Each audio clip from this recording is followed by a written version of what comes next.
আসসালামু আলাইকুম ওয়া রাহমাতুল্লাহি ওয়া বারাকাতুহু। প্রিয় সম্মানিত ভিউয়ার্স, আমি আছি এখন পদ্মা নদীর পার, যেখানে আসলে নদীতে ভাঙতেছে।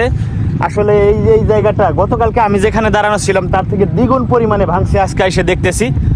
আসলে নদীর পাড়ের মানুষের দুঃখের কোনো শেষ নাই। আমরা কতটা কষ্টে আছি নদীর পাড়ের মানুষ একমাত্র চরাঞ্চলে যাদের বাড়ি তারাই বুঝবে, যারা নদী ভাঙনের শিকার হয়েছেন তারাই এই বিষয়টা বুঝবেন।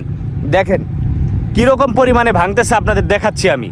যে এরিয়াটা ভাঙতেছে, যে এটা একটা গোল পরে গোনার মতো হয়ে গেছে, এই দিক দিয়ে পানির স্রোত কিনারে আইসা প্রচুর পরিমাণে ভাঙতেছে। দেখেন এই বড় বড় চাপগুলা কেবলমাত্র পড়লো আমার চোখের সামনে, আমি এখানে আসার পরেই। এই যে দেখতে পাচ্ছেন এই চাপটা এখনই পড়ে যাবে, এটা এখনই নিচের দিকে দেবে যাবে। দেখতে পাচ্ছেন কীরকম বড় বড় চাপ নিয়ে এখানে নদীতে ভাঙতেছে। প্রত্যেক বছরই ফরিদপুর জেলার নরসিংদী ইউনিয়নে এই 5 নম্বর ওয়ার্ডে প্রত্যেক বছরই পদ্মা নদীতে ভাঙে।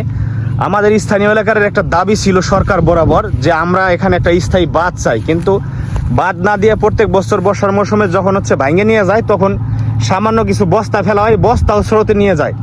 তো এখানে স্থায়ী সমাধান চাই এলাকার জনগণ, আমরা চরবাসী স্থায়ী সমাধান চাই। অনেক জায়গায় তো অনেক বাজেটে অনেক সরকারি বরাদ্দতে বোর্ডার দিয়ে বাধা হয়েছে, কেন আমাদের এখানে বাধা হবে না? আমরা চরাঞ্চলের মানুষ কি সরকারকে ট্যাক্স দেই না? এই যে দেখেন প্রায় 3 কাঠা 4 কাঠা জায়গা জুড়ে ফসলি মাঠ, কেবলমাত্র তিলগুলা ওটা আগাছা মানে কাঁচা তিল কাইটে নিয়ে গেল। ঠিক আছে, কি করব, কিছুই করার নাই। এই যে এখানে কত জায়গা জুড়ে দেখেন এক একটা চাপ প্রায় 2 কাঠা 3 কাঠা জায়গা জুড়ে এখানে ভাঙতেছে। এই চাপটা এখনই পড়ে যাবে। এই যে দেখেন কি অবস্থা দেখতে পাচ্ছেন, মানে ওই মাথা থেকে এই মাথা পর্যন্ত একটা করে বড় বড় চাপ ফাটল নিয়েছে। এই যে দেখেন সব পড়ে যাচ্ছে। আমরা চরাঞ্চলের মানুষও তো সরকারকে ভ্যাট ট্যাক্স দেই, আমরা কোনো পণ্য কিনলে সেখানেও তো ট্যাক্স নেয়। তো আমাদের ন্যায্য দাবি, আমাদের অধিকার থেকে কেন আমাদেরকে বঞ্চিত করা হবে?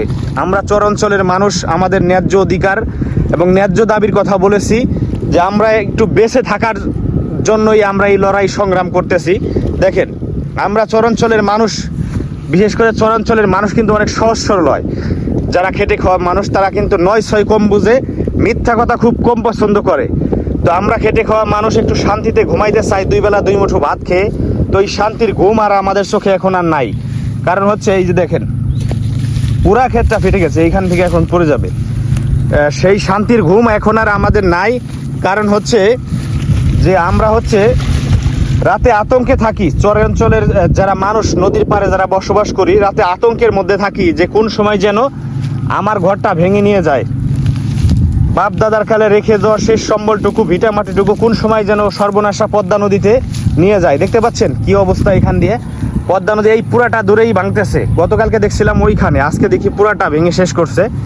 আসলে নদীতে গ্রামের প্রবাদে একটি কথা আছে, আগুনে পড়লে মানুষের ভিটা মাটি থাকে, পদ্মা নদীতে ভাঙলে মানুষের কিছুই থাকে না। নদী ভাঙলে মানুষের কিছুই থাকে না। পাকা ঘর বাড়ি ওইগুলা কেমনে নিবেন আপনি? দূরে সরানোর মতো কোনো জায়গা নাই। আর আমরা বিশেষ করে নদীর পাড়ে যারা বসবাস করি, নদীর পাড়ে বসবাসরত মানুষ বেশিরভাগ খেটে খাওয়া মানুষ। কেউ জাল ভাই, কেউ ভ্যান চালায়, কেউ রিক্সা চালায়। তো এই খেটে খাওয়া মানুষগুলো তো সাধ্যের সামর্থ্যের মধ্যে নাই যে অন্য কোথাও তারা টাকা দিয়ে জায়গা কিনে সেখানে বাড়ি করবে। কারণ সারা জীবনের সঞ্চয় দিয়ে এইখানেই বাড়ি করছে, এই এলাকায় বাড়ি করছে। আর সেই বাড়ি ঘরগুলো এইভাবে ভেঙে নিয়ে যাচ্ছে পদ্মা নদীতে। প্রত্যেক বছরই আমাদের চোখের সামনে আমাদের সাথে বসবাস করা মানুষ, দিন শেষে যাদের সাথে আমাদের দেখা হয়তো সেই মানুষগুলো এখন বাড়ি ভেঙে চলে গেছে।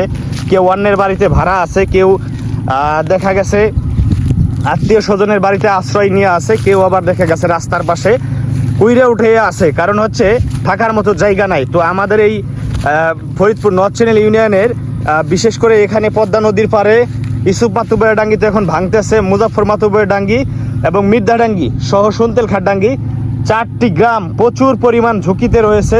যে কোনো সময় ফরিদপুর থেকে গোলডাঙ্গি চৌরাস্তা মোড়ের যে প্রধান সড়ক সেটা সংযোগ বিচ্ছিন্ন হয়ে যাইতে পারে এরকম রাস্তা এরকমভাবে পদ্মা নদীতে ভাঙতে থাকলে।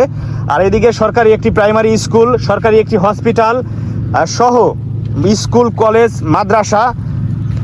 মাদ্রাসা এখানে রয়েছে। তো এইগুলা যে কোনো সময় পদ্মা নদীতে বিলীন হয়ে যেতে পারে।